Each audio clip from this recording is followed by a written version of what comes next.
अब मुझे ऐसा लगता है कि मुझे इंट्रोडक्शन की ज़रूरत नहीं है। तो भाई लोग, आप लोगों का गेम अभी शुरू नहीं हो रहा होगा क्योंकि उसमें मेंटेनेंस सर्विस हो रही है अभी। तो उसमें सी एस की नई सीज़न आएगी, सीज़न 9, जिसका गोल्ड का रिवॉर्ड होगा M4A1 की नई स्किन, जो दिखने में तो बहुत बढ़िया लग रही है। फिर एक और अपडेट है कि एयर ड्रॉप वाला, वेल्डिंग मशीन अब एयर ड्रॉप में आएगी, जैसे ग्रोजा सब आता है वो। फिर कैरेक्टर स्किल्स में कुछ अपडेट है जिसके बारे में हम लोग बाद में बात करेंगे। एक नया वेपन आ रहा है, स्नाइपर ट्रीटमेंट, बहुत बढ़िया। और एक क्राफ्ट लाइन वाली चीज़ है। सो चलो डिस्कस करते हैं इसे बहुत नए अंदाज में, फर्दर डिस्कस करते हैं इसे। सो सबसे पहले तो हमें एक नई चीज़ दिखने मिलेगी, जो है सी एस में 6v6। तो जैसे 4v4 होता था, 1v1, वैसे ही अब 6v6 होगा, जो सिर्फ हमें शायद कस्टम में दिखने मिलेगा बाद में। अभी जो हमारी अपडेट आ रही है वो है OB3030।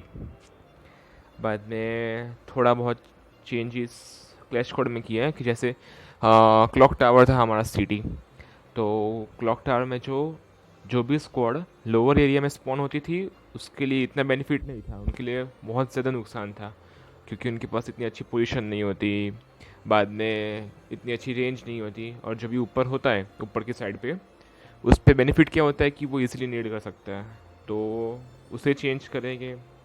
फिर जो मास इलेक्ट्रिक है अपना, उसमें जो वेयर हाउस है उसे सेंटर में ट्राई करेंगे, सेंटर में लाने का। बस CS में तो अभी तक इतना ही है। फिर हम सब ने देखा कि एयर ड्रॉप बिल्डिंग मशीन वाला वो कैजुअल और रैंक दोनों में आएगा, कि हाँ जैसे ड्रॉप आते हैं वैसे ही वेल्डिंग मशीन आएगी। फिर रिवाइवल पॉइंट में थोड़ा चेंज किया है कि इसमें क्या ये बढ़िया चेंज है कि जैसे हमारा टॉप मोस्ट लेफ्ट कॉर्नर में होता है मैप, जिस पे हम लोग क्लिक करते हैं, तो उसमें क्या कि हम जैसे ही हम उस पर क्लिक करेंगे तो हम उसमें देख सकते हैं कि कौन सा रिवाइवल पॉइंट में कितना कूल डाउन टाइम बाकी है। फिर एक बढ़िया अपडेट लाएगी फ्री फायर वाले, कि जो भी बंदे कैंपर्स थे, कि जो फर्स्ट और सेकंड जोन में जोन के बाहर ही रहते थे, मैडी मार के अपनी कैंपिंग करते हैं, उनके लिए सबसे घटिया चीज़ यही है, इन लोगों ने जोन का डैमेज 10% तक इंक्रीज़ कर दिया है। और जैसे ही जोन फर्दर इंक्रीज़ होगा, like first zone, second zone, third zone ऐसे, तो उसमें 3% इंक्रीमेंट होगा डैमेज का। फिर ये लोग ट्रेनिंग में बहुत अच्छी चेंजेस लाए हैं कि जैसे हमारा ट्रेनिंग में कॉम्बैट जोन होता है जहाँ पे हम लोग एनिमी को मारते हैं, तो वहाँ पे बहुत सारे आप देख सकते हैं कि चीज़ें होगी, जैसे डब्बे, बाद में कंटेनर्स, कार्गोस, वैसे सब। तो उसमें से एनिमी इजीली हाइड कर सकते हैं, तो वो सब, तो जो एक्स्ट्रा चीज़ें हैं उसमें से ये लोग सब निकाल देंगे, जैसे कि कार्गो है, कंटेनर है, एक्सेट्रा एक्सेट्रा, जिसकी वजह से हमें एनिमी इजीली विजिबल हो। बाद में कैरेक्टर में देखा जाए तो कैरेक्टर और पेट में क्या अपडेट है, कैरेक्टर में इन्होंने क्रोनो को बद से बदतर कर दिया। तो जैसे ही हम लोग क्रोनो को एक्टिवेट करते हैं तो उसकी मैक्सिमम स्पीड क्या होती है, 15%, अब इन लोगों ने 10% कर दी। बाद में स्किल ड्यूरेशन क्या, पहले 8 सेकंड थी, अभी 5 सेकंड कर दी। बाद में कूल डाउन टाइम पहले 170 सेकंड्स था, अभी इन लोगों ने 220 सेकंड्स कर दिया मैक्स लेवल पे। बाद में वही चेंजेस ये लोग वुकोंग के लिए लाए हैं।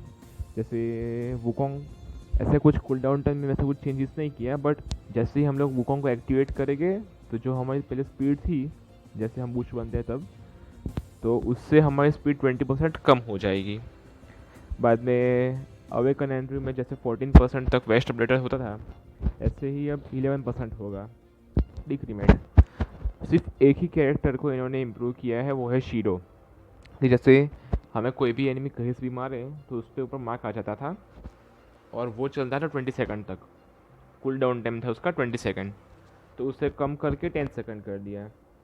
बाद में पता नहीं कुछ जय माइक्रोचिप जैसी कोई चीज़ स्टोर में अवेलेबल होगी, जिसकी वजह से जैसे ही हम एनिमी को नॉक करेंगे, फिनिश करेंगे, तो हमारी जो गन है वो ऑटोमेटिकली रीलोड हो जाएगी। बाद में वेस्ट में थोड़ा इंक्रीमेंट लाई ये लोग, कि जो वेस्ट डिक्रीमेंट देता था डैमेज में, वो और थोड़ा ज़्यादा देगा डिक्रीमेंट। बाद में एक नया वेपन आपको गेम में देखने मिलेगा, ट्रीटमेंट स्नाइपर, बहुत ही बढ़िया डैमेज, 70 का डैमेज है। और जैसे ही आप अपने स्क्वाड के बंदे को हील करोगे इससे, तो पर गोली 50 का हील देगा, 50 HP का। और इसका रेट ऑफ फायर भी 0.45 सेकंड्स है, जो बहुत ही बढ़िया। जैसे हम मार्क्समैन जैसी, हाँ, SKS SVD वैसी। बाद में स्पार्स 12, उसमें थोड़े बहुत चेंजेस किए हैं, जैसे कि सब स्पार्स 12 सबसे घटिया गन थी अभी तक। बाद में लास्ट अपडेट में इन्होंने 2x डाला वैसे सब। तो इस बार भी इन लोगों ने ये 10% रेंज इंक्रीज़ कर दी है। बाद में FF नाइफ, जो अपना चप्पा होता है, चप्पो आप जो भी कहो, नाइफ, उसमें 50% डैमेज इंक्रीज़ कर दिया और 20% रेट ऑफ फायर इंक्रीज़ कर दिया। बाद में आप देख सकते थे कि कोई भी बंदा बीस्टोन वाला वाला लेके एक पूरी स्क्वाड वाइप आउट कर सकता है सिर्फ एक ही नेड में। तो उन्होंने ये डिक्रीज़ कर दिया, ग्रेनेड का 25% तक का डैमेज डिक्रीज़ कर दिया। बाद में ओम, हाँ, ओम में बहुत बढ़िया चेंजेस लाए। 8% आर्मर पेनिट्रेशन, P90 में 10% रेंज, SKS में जैसे आप स्कोपिंग करोगे तब तक 25% का डैमेज। और वेक्टर में बहुत चेंजेस लाए, जैसे 20% डिक्रीज़ कर दिया reload time, rate of fire 5% और एमओ 25 से 20 कर दिया। तो बस ये कुछ अपडेट है आज तक का। तो गाइस, अगर आपको वीडियो पसंद आया हो तो लाइक कीजिए, शेयर कीजिए, सब्सक्राइब कीजिए। तब तक बाय बाय।